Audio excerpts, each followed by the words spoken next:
भारत ने जीता टी20 विश्व कप 2026। भारत ने क्रिकेट इतिहास में बड़ी उपलब्धि हासिल करते हुए टी20 वर्ल्ड कप 2026 का खिताब जीत लिया। फाइनल मैच में भारत ने न्यूजीलैंड को 96 रनों से हराया। अहमदाबाद के नरेंद्र मोदी स्टेडियम में खेले गए इस मैच में भारतीय टीम ने पहले बल्लेबाजी करते हुए 255 रन बनाए। जवाब में न्यूजीलैंड की पूरी टीम 159 रन पर ही आउट हो गई। इस जीत के साथ भारत तीसरी बार टी20 विश्व कप चैंपियन बना। इस जीत के बाद पूरे देश में जश्न का माहौल है। खिलाड़ी संजू सैमसन को पूरे टूर्नामेंट में शानदार प्रदर्शन के लिए प्लेयर ऑफ द टूर्नामेंट चुना गया।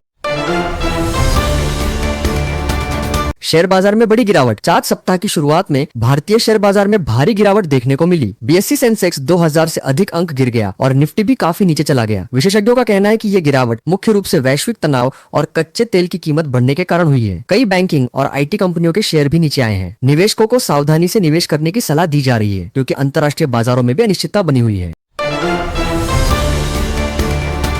कच्चे तेल की कीमत $100 के पार। अंतर्राष्ट्रीय बाजार में कच्चे तेल की कीमत $100 प्रति बैरल के पार पहुंच गई है। विशेषज्ञों का कहना है कि मध्य पूर्व में चल रहे तनाव के कारण तेल की सप्लाई प्रभावित हो सकती है। इसका असर भारत सहित कई देशों की अर्थव्यवस्था पर पड़ सकता है। अगर कीमतें लंबे समय तक बढ़ी रही तो पेट्रोल, डीजल और अन्य चीजों के दाम भी बढ़ सकते हैं। हालांकि फिलहाल भारत में पेट्रोल और डीजल के दाम स्थिर हैं।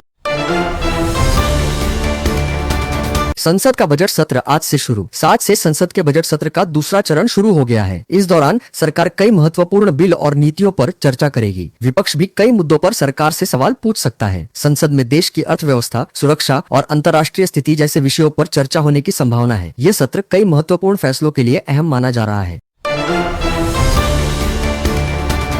ईरान को मिला नया सुप्रीम लीडर। ईरान में राजनीतिक बदलाव देखने को मिला है। खबरों के अनुसार अयातुल्ला खामेनेई के बाद उनके बेटे मोजतबा खामेनेई को नया सुप्रीम लीडर घोषित किया गया है। ये पद ईरान में सबसे शक्तिशाली माना जाता है। नए नेतृत्व के आने से ईरान की राजनीति और अंतर्राष्ट्रीय संबंधों पर असर पड़ सकता है। दुनिया के कई देश इस बदलाव पर नजर रख रहे हैं।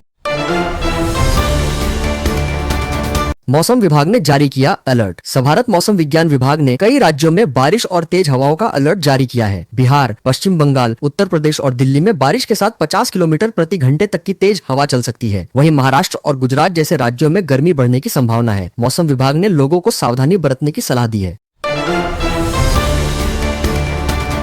सोने की कीमतों में तेजी। अंतर्राष्ट्रीय तनाव और आर्थिक अनिश्चितता के कारण सोने की कीमतों में तेजी देखी जा रही है। भारत में सोने का भाव करीब 1.63 लाख रुपये प्रति 10 ग्राम तक पहुंच गया है। निवेशक सुरक्षित निवेश के रूप में सोने की ओर रुख कर रहे हैं। विशेषज्ञों का मानना है कि अगर वैश्विक तनाव जारी रहा तो कीमतें और बढ़ सकती हैं।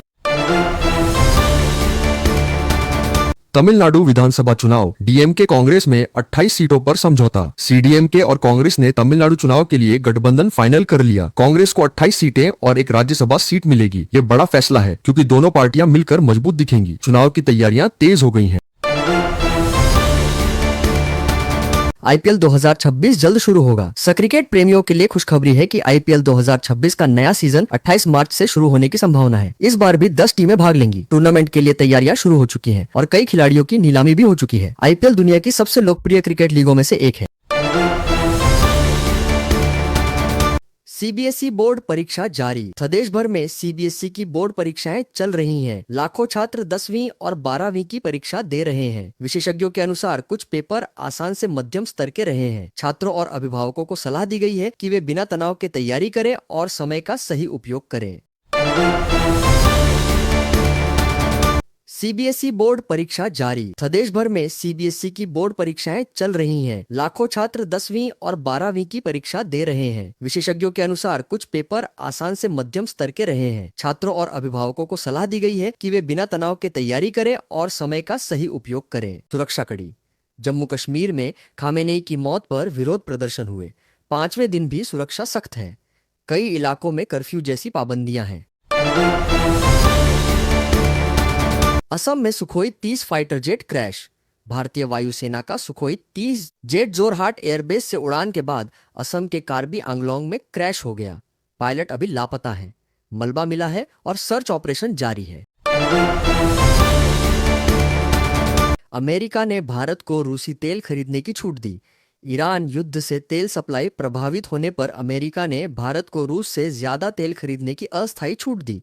इससे भारत को राहत मिली क्योंकि होर्मुज में जहाज रुक गए हैं। तेल की कीमतें आसमान छू रही हैं। ट्रंप ने ईरान के नए लीडर चुनने में भूमिका की मांग की। अमेरिकी राष्ट्रपति ट्रंप ने कहा कि ईरान के सुप्रीम लीडर खामेनेई की मौत के बाद नए नेता चुनने में अमेरिका बड़ा रोल निभाएगा। उन्होंने कहा कि अमेरिका ईरान के पोस्ट वार सिस्टम को शेप करेगा। ईरान ने इसे सख्ती से खारिज किया है। ईरान अमेरिका इजराइल युद्ध छठे दिन भी जारी। अमेरिका और इजराइल ने ईरान पर बड़े हमले किए। ईरान ने जवाब में मिसाइल और ड्रोन से कई देशों पर अटैक किए। अब तक 780 से ज्यादा लोग मारे गए। ट्रंप ने कहा कि ईरान को बिना शर्त सरेंडर करना होगा। तेल की कीमतें बहुत बढ़ गई हैं और हॉर्मुज जलद भूमध्य में जहाजों की आवाजाही लगभग रुक गई है। अमेरिकी पनडुब्बी ने ईरानी युद्धपोत को डुबोया, श्रीलंका के पास 80 मौतें। अमेरिका ने हिंद महासागर में ईरानी नौसेना के एक बड़े जहाज को टॉर्पीडो से मार गिराया। श्रीलंका के पास ये घटना हुई जहां से 32 लोग बचाए गए, लेकिन 80 से ज्यादा लोग मारे गए या लापता हैं। ये ईरान अमेरिका इजराइल युद्ध का बड़ा हिस्सा है। जहाज हाल ही में भारत भी आया था। इससे तेल की कीमतें बढ़ रही हैं और दुनिया में तनाव बढ़ गया है। भारत ने क्षेत्र में शांति की अपील की है। ईरान इजराइल युद्ध तेज, तेहरान पर इजराइल के नए हमले। ईरान और इजराइल के बीच युद्ध 6वें दिन में प्रवेश कर गया। इजराइल ने तेहरान शहर पर बड़े हमले किए हैं। ईरान ने जवाबी कार्रवाई की, जिसमें कई जगहों पर ड्रोन और मिसाइल दागे गए। अमेरिका भी शामिल है। इससे मध्य पूर्व में अस्थिरता बढ़ गई है। भारत के लाखों नागरिक वहां फंसे हैं। फ्लाइट रद्द होने से परेशानी हो रही है। भारत ने दोनों पक्षों से शांति की मांग की है। नेपाल में आम चुनाव शुरू, युवा विरोध के बाद पहला बड़ा वोट। नेपाल में आज आम चुनाव हो रहे हैं। पिछले साल युवाओं के बड़े विरोध प्रदर्शन से सरकार गिरी थी। अब मुख्य पार्टियां सत्ता के लिए लड़ रही हैं। क्षेत्रीय ताकतें जैसे भारत और चीन भी नजर रखे हुए हैं। चुनाव शांतिपूर्ण तरीके से हो, ये सबकी चिंता है। नेपाल की राजनीति में बड़ा बदलाव आ सकता है। बिहार सीएम नीतीश कुमार इस्तीफा दे सकते हैं। बेटे को डिप्टी सीएम बनाने की बात। बिहार के मुख्यमंत्री नीतीश कुमार राज्यसभा चुनाव लड़ने के लिए इस्तीफा दे सकते हैं। सूत्रों के मुताबिक उनके बेटे निशांत कुमार को उप मुख्यमंत्री बनाया जा सकता है। जेडीयू और बीजेपी के नेता मीटिंग कर रहे हैं। ये बिहार की सियासत में बड़ा बदलाव ला सकता है। नीतीश लंबे समय से सीएम है। तमिलनाडु विधानसभा चुनाव, डीएमके कांग्रेस में 28 सीटों पर समझौता। सीडीएमके और कांग्रेस ने तमिलनाडु चुनाव के लिए गठबंधन फाइनल कर लिया। कांग्रेस को 28 सीटें और एक राज्यसभा सीट मिलेगी। ये बड़ा फैसला है क्योंकि दोनों पार्टियां मिलकर मजबूत दिखेंगी। चुनाव की तैयारियां तेज हो गई हैं। रुपया 92 के पार, शेयर बाजार गिरा। मध्य पूर्व युद्ध का असर। मध्य पूर्व युद्ध से तेल महंगा होने से भारतीय रुपया रिकॉर्ड गिरावट पर है। 92 से ज्यादा पर पहुंच गया। सेंसेक्स 80,000 से नीचे आ गया। बाजार में डर है क्योंकि भारत तेल आयात करता है। सरकार ने कहा है कि रूस से तेल मिल रहा है, संकट नहीं होगा। महाराष्ट्र में ट्रांसपोर्ट हड़ताल शुरू, ई चालान के खिलाफ। महाराष्ट्र में बस, टैक्सी और ट्रक ऑपरेटरों ने आज से राज्यव्यापी हड़ताल शुरू की। वे ई चालान सिस्टम हटाने की मांग कर रहे हैं। इससे यात्रा और माल ढुलाई प्रभावित हो रही है। सरकार से बातचीत चल रही है। फिन एलन की तूफानी century. New Zealand T20 world cup final में। T20 विश्व कप सेमीफाइनल में न्यूजीलैंड ने साउथ अफ्रीका को 9 विकेट से हराया। फिन एलन ने सिर्फ 33 गेंदों में सेंचुरी ठोकी, जो टूर्नामेंट का सबसे तेज रिकॉर्ड है। न्यूजीलैंड फाइनल में पहुंच गया। दुबई में फंसे भारतीयों की मुश्किलें, ओवरस्टे पर लाखों खर्च। मध्य पूर्व युद्ध से फ्लाइट रद्द होने से दुबई में हजारों भारतीय फंस गए हैं। होटल और वीजा एक्सटेंशन पर भारी खर्च आ रहा है। सरकार मदद की कोशिश कर रही है। कई लोग घर लौटने का इंतजार कर रहे हैं। भारत ने ईरान युद्ध से बचने के लिए रूस से तेल मदद ली। युद्ध से तेल संकट का डर था, लेकिन भारत ने रूस से अतिरिक्त तेल सप्लाई का प्लान बनाया। ट्रंप की धमकियों के बावजूद रूस साथ दे रहा है। भारत का कहना है कि ईंधन की कमी नहीं होगी। इससे अर्थव्यवस्था सुरक्षित रहेगी। अमेरिकी पनडुब्बी ने ईरानी युद्धपोत को डुबोया, श्रीलंका के पास 80 मौतें। अमेरिका ने हिंद महासागर में ईरानी नौसेना के एक बड़े जहाज को टॉर्पीडो से मार गिराया। श्रीलंका के पास ये घटना हुई जहां से 32 लोग बचाए गए, लेकिन 80 से ज्यादा लोग मारे गए या लापता हैं। ये ईरान अमेरिका इजराइल युद्ध का बड़ा हिस्सा है। जहाज हाल ही में भारत भी आया था। इससे तेल की कीमतें बढ़ रही हैं और दुनिया में तनाव बढ़ गया है। भारत ने क्षेत्र में शांति की अपील की है।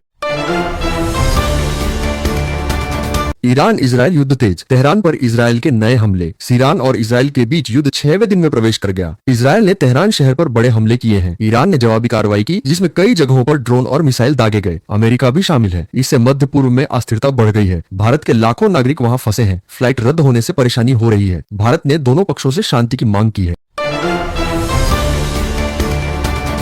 नेपाल में आम चुनाव शुरू, युवा विरोध के बाद पहला बड़ा वोट। नेपाल में आज आम चुनाव हो रहे हैं। पिछले साल युवाओं के बड़े विरोध प्रदर्शन से सरकार गिरी थी। अब मुख्य पार्टियां सत्ता के लिए लड़ रही हैं। क्षेत्रीय ताकतें जैसे भारत और चीन भी नजर रखे हुए हैं। चुनाव शांतिपूर्ण तरीके से हो, ये सबकी चिंता है। नेपाल की राजनीति में बड़ा बदलाव आ सकता है। बिहार सीएम नीतीश कुमार इस्तीफा दे सकते हैं, बेटे को डिप्टी सीएम बनाने की बात। बिहार के मुख्यमंत्री नीतीश कुमार राज्यसभा चुनाव लड़ने के लिए इस्तीफा दे सकते हैं। सूत्रों के मुताबिक उनके बेटे निशांत कुमार को उप मुख्यमंत्री बनाया जा सकता है। जेडीयू और बीजेपी के नेता मीटिंग कर रहे हैं। ये बिहार की सियासत में बड़ा बदलाव ला सकता है। नीतीश लंबे समय से सीएम है।